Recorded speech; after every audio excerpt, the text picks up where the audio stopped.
Hey minions, welcome to Crank It Up. I'm Jim Price, and on this episode of Action Awareness, I want to talk about teaching power of the Mythic Horses. There is a certain type of card classification that is really hard to label, and I wanted to explore this concept through the lens of teaching power. My general feeling is that there are some cards, like teaching power, where the more effective the card becomes, the less you actually need it to be effective. This is what I consider to be overkill. Teaching power is a Phase 3 special that allows you to reveal cards from your deck for each of your minions on the scoring base. You can play one minion on the scoring base and return any unused cards in any order. This is an interesting special on a number of levels, as it's not guaranteed to do anything. Why do you play specials like teaching power? To increase your position on a base. If you are not on a base, teaching power won't put you there. So it can only improve your current position, not create it entirely. And because it isn't guaranteed to do anything, knowing when to play the card is pretty key, because there is a lot of randomness in this card. Teaching power asks two very important questions. How much power do you need, and how likely are you to get it amongst your minions? In most cases, you will play this card reactively rather than proactively. I suppose you could play it as if you were expecting your minion to be ripped off the base, ensuring you get something, but those circumstances are specific and rare. Instead, you are trying to overtake another player, typically going from second to first, and you can anticipate just how much power you need. The only problem is, the Mythic Horses have no way of knowing what you're actually getting if you get anything at all. There are some mitigating circumstances, such as encouragement power, which will also increase and help narrow the gap, as well as Starlight. If you luck into a C-Star, you may be able to play another minion from your hand and cross a large gap. But this requires C-Star to be among the cards you reveal, which is hard when you only reveal so many cards. The more cards you reveal, the better the chances are that you will actually get something useful. This is ironic to me because the quantity of revealed cards is controlled by the number of minions you have, and the more minions you have, the more likely you are already winning and don't need to play this card at all. I don't really know how to explain it, but I first discovered this concept with the pack alpha. Yes, you can gain +5 power if you have 5 minions, but how often do you have 5 minions and still lose on a base? It seems like something went wrong, and that's not the correct use case of its card. Teaching power operates under the same principle. Instead, teaching power seems to be in that 2 to 3 minion count, edge out a closely contested base category. Having only one minion is like playing a hoverbot, not something you can rely on. In most factions, actions and minions are evenly distributed, but other factions have more actions than minions, so the odds aren't necessarily in your favor. I think you need 2 to 3 cards to have a reasonable chance to draw a minion that hopefully has the power you need to close the base.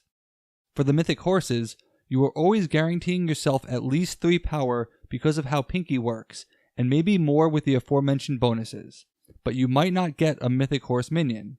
For this reason, I think it's generally good to only consider teaching power where the vast majority of minions in your deck would be enough, because in wasting your card trying and failing to win the current base, you may not have the card when it's needed to win another. But there are some subtle aspects that I still like about teaching power with respect to the overkill strategy. If you notice, C-Star doesn't actually require the extra minion on the same base, which honestly seems like an oversight because it contradicts other cards in the set, but that's how it works. There is also the fact that the more you commit onto a base, the less other players will likely commit. This could allow you to kick off a player depending on your partner. Imagine playing teaching power to reveal a number of cards to get a bear cavalry. You could be denying them points altogether. This is great because it affects minions of any power, and you have 3 copies of this minion. With enough minions, teaching power can act like a hidden ninja that reveals and pull out a ninja master, destroying someone's powerful minion. The gnome might be an easier option, as you have 3 copies, and it scales better because it gets more powerful as your number of minions increases. I also like this with the pirates, as I might reveal another first mate that will persist off the base and provide future value. The same could be true of Mummy. giving someone a last-minute madness card could also greatly affect the scoring and mean the difference in the game. But it's worth asking, do the Mythic Horses even need this special? They are one of the most powerful factions because of their swarm potential, and they do not have a hard time winning bases, which is why it's curious that they got a special, but maybe it explains why the special is not guaranteed to do anything at all. Specials are usually a good way to give a buff to underperforming factions, but I think the Mythic Horses would still be solid without this card. With the right pairing, you may never need to play it, and the fact that you can still catch up and overtake on a closely contested base almost doesn't seem fair. There's one other aspect of teaching power that highlights this fact: you can return your cards in any order. It's somewhat ironic that this is the only Mythic Horse card that provides deck reordering despite needing it itself to be effective. It is a somewhat viable strategy to use this card simply to rearrange and top deck your cards to sustain you in the long run. If you use a lot of resources to win one base, this could be a necessary way to position yourself for the next. Instead of saving this action for a future base, why not use it to guarantee that you won't need the action after all?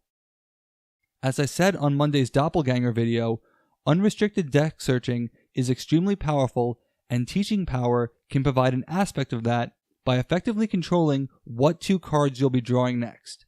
If you think about the crazy combination of robot ponies, which doesn't need any help, could you imagine stacking your hoverbots in the appropriate order for your next turn? To play a hoverbot, to play a hoverbot, to play whatever? You ensure that your next turn will be fantastic while solving one of the few robot problems, which is playing their minions in the right order. Teaching power can let you decide what that order should be.